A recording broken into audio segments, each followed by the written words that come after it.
The Club of Rome and the Committee of 300. As I warned about 2 years ago, there is an underlying agenda of the New World Order to bring about a depopulation of the planet as part of their intent to control and subjugate the planet for their own purposes.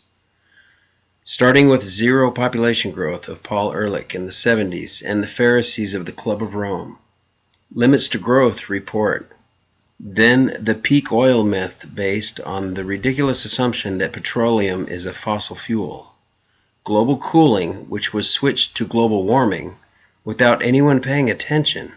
We now have an outright movement to the end of the human race to save the planet. This is all in addition to depleted uranium, corporate corruption, and pollution of the planet.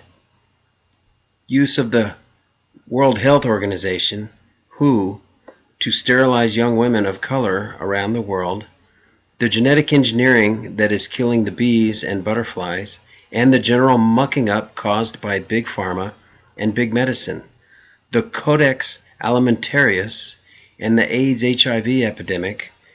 They now have orchestrated the scenes of Soylent Green, which were filmed back in the 70s to provide a visual storyline on which to build the propaganda for depopulation. This group was organized in 1968 by the Morgenthau Group for the purpose of accelerating the plans to have the New World Order in place by the year 2000. The Club of Rome developed a plan to divide the world into 10 regions or kingdoms. In 1976, the United States Association of the Club of Rome was formed for the purpose of shutting down the U.S. economy gradually. I remember when Jimmy Carter was part of that. The Technotronic Era. Henry Kissinger was then and still is an important agent in the service of the Royal Institute for International Affairs, a member of the Club of Rome, and the Council on Foreign Relations, CFR. Kissinger's role in destabilizing the United States by means of 3 wars, the Middle East, Korea, and Vietnam, is well known, as is his role in the Gulf War, in which the U.S. Army acted as mercenaries for the Committee of 300 in bringing Kuwait back under its control and at the same time making an example out of Iraq so that other small nations would not be tempted to work out their own destiny. The Club of Rome, acting on Committee of 300 orders to eliminate General Ul-Haq, had no compunction in sacrificing the lives of a number of U.S. servicemen on board the flight, including a U.S. Army Defense Intelligence Agency group headed by Brigadier General Herbert Wassam. General Ul-Haq had been warned by the Turkish Secret Service not to travel by plane, and he was targeted for a mid-air bombing. With this in mind, Ul-Haq took the United States team with him as an insurance policy, as he commented to his inner circle advisors. Club of Rome and its financiers, under the title of the German Marshall Fund, were 2 highly organized conspiratorial bodies operating under cover of the North Atlantic Treaty Organization, NATO, and that the majority of Club of Rome executives were drawn from NATO. The Club of Rome formulated all of what NATO claimed as its policies, and through the activities of the Committee of 300, member Lord Carrington was able to split NATO into 2 factions, a political left-wing power group and its former military alliance. The Club of Rome is still one of the most important foreign policy arms of the Committee of 300, and the other being the Bilderbergers.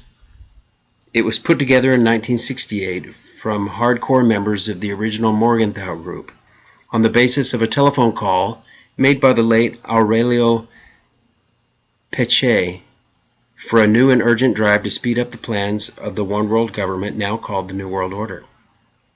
Peccei's call was answered by the most subversive future planners drawn from the United States, France, Sweden, Britain, Switzerland, and Japan that could be mustered. During the period from 1968 to 1972, the Club of Rome became a cohesive entity of new scientists, globalists, future planners, and internationalists of every stripe. As one delegate put it, we became Joseph's coat of many colors. Peccei's book, Human Quality, formed the basis of the doctrine adopted by NATO's political wing. Peccei headed the Atlantic Institute's Economic Council for 3 decades, while he was the chief executive officer for Giovanni Agnelli's Fiat Motor Company. Agnelli, a member of an ancient Italian black nobility family of the same name, is one of the most important members of the Committee of 300. He played a leading role in the development projects in the Soviet Union.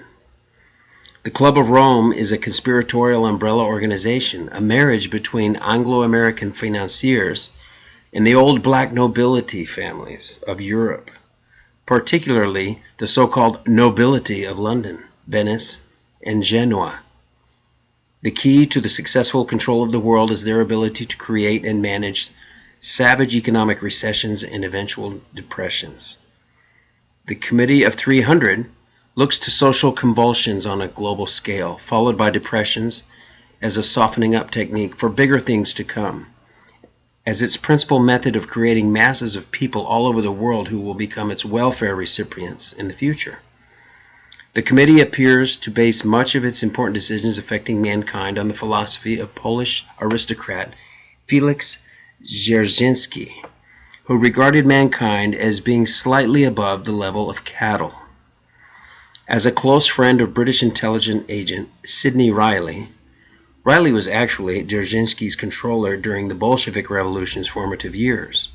He often confided in Riley during his drinking bouts. Dzerzhinsky was, of course, the beast who ran the Red Terror apparatus. He once told Riley, while the two were on a drinking binge, that man is of no importance. Look at what happens when you starve him. He begins to eat his dead companions to stay alive. Man is only interested in his own survival. That is all that counts. All the Spinoza stuff is a lot of rubbish. With regard to the Third World, the Club of Rome's Harland Cleveland prepared a report which was the height of cynicism. At the time, Cleveland was United States ambassador to NATO. Essentially, the paper said it would be up to Third World nations to decide among themselves which populations should be eliminated. As Peche later wrote, based on the Cleveland report, damaged by conflicting policies of three major countries and blocs, roughly patched up here and there, the existing international economic order is visibly coming apart at the seams. The prospect of necessity of the recourse to triage, deciding who must be saved, is a very grim one indeed.